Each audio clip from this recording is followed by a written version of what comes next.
நடிகர் விஜய் வருகிற சட்டமன்ற தேர்தலில் போட்டியிடுவதற்கான பணிகளில் மும்முரமாக இருக்க கோட் படத்தின் ஷூட்டிங்கும் முடிந்து போஸ்ட் ப்ரமோஷன் வேலைகளிலும் பிஸியாக இருக்கிறார்.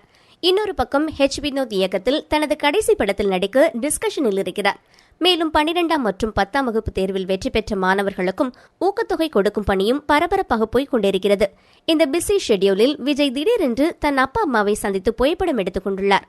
பொதுப்பணியில் ஆர்வமுள்ளவர் பெற்றோரை கவனிக்கவில்லையே என்ற கேள்வி எல்லோர் மனதிலும் தொங்கியிருக்க தற்போது அந்த வதந்திக்கும் முற்றுப்புள்ளி வைத்துள்ளார். சந்திரசேகர் எந்த பேட்டி கொடுத்தாலும் தன் மகன் தன்னை தனிமையில் விட்டுவிட்டார் என்று புலம்புவார். இன்னொரு பக்கம் அம்மா சோபனா மகனை பார்க்க வேண்டும், கட்டி அணைக்க வேண்டும் என்று ரீல்ஸ் போட்டுக் கொண்டிருப்பார்.